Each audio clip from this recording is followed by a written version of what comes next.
increase our faith. Okay?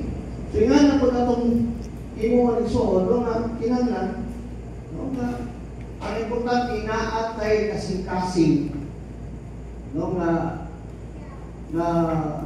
naatay pagtuon niya sa Ginoo. Kung ano yung pagkakit, nga nasa ko kasing-kasing mga pagtuon nga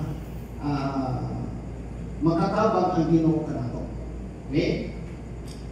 Next is yung palinhin, the powerful Savior. Okay?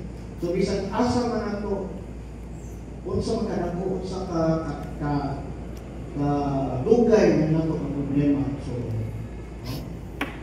wala din kailangan kalingan na makasulba din. Kung sa ato paminaw, imposible na makasulba itong mga problema. Pero, iyon ang Ginoo, kung doon na tayo pagtuo, kapag sa tabang sa Ginoo, wala yung posible. So, bato may aplika sa ito ang situations ng mga kaisunan, siyempre karon June, sunod ng mga simana, closing na hangtod enrollment. Sa itoa, na doon, na naikahadlok, na asa na kami pagkaani para pagbayad sa exam, pag-enroll. Sa ito, hangin pa. So, sa ito muna-una, makalimutan na wala lang siguro ko, day by day siguro ko. Dahil may mga gamutong niya magpakuwag, day by day lang. So sa hayo na ato ang solusyon sa so on. Pero, ang una ay nato na pangayon ang tabang, dili ang tao, kundi ang Ginoo.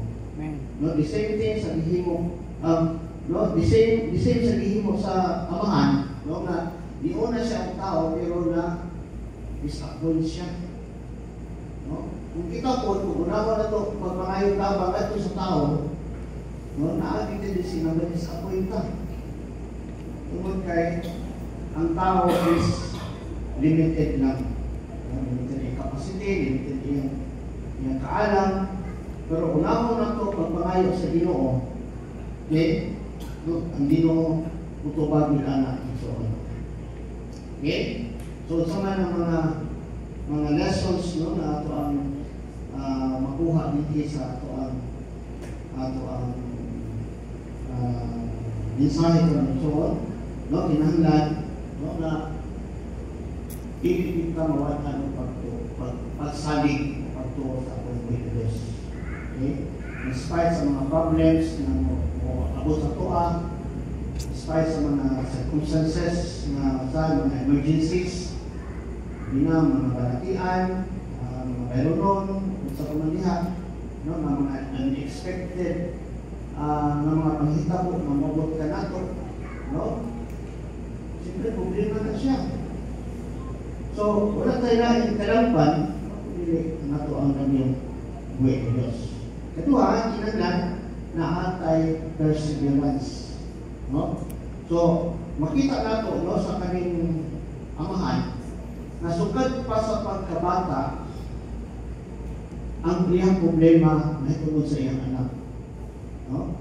So, isip amahan, isip ginikanan, kung naatay mga problema sa pamilya, mangita-kita kumaagi kung saan na ito hindi ng sulbad. Kinanadiri ka mo undang o pagpangita at solusyon antil sa stand na bago bitas mo. Okay? So, kung sa karoon, mga nagsunan mo na naatay ginahan sa Ginoo, hindi pamina na ito, wala pa na ito, bakit padayon ng igapon? Padayon ng igapon tag-ampo, padayon ng taghayo sa Ginoo. Na makita sa Ginoo, kung sa takpo si Ginoo, until sa time ay provide rin na sa Ginoo nga ito ang itinahanglan. Okay? So, diha lang ito mga kisunan ito ang mensahe.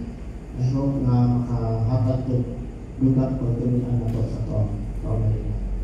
Hindi, magdako ka. Mahal mo na rin po, salamat o Diyos sa iyong mensahe ng pananagal ka ng Lord. Ikaw Ginoong patubo at Lord, patulunan ng kanamo at Lord, pakikan ng katulino sa ating sa tasa. Salamat Ginoo sa tanan, in Jesus' name. Amen. Amen. Kaya ito sa itong mga prayer request.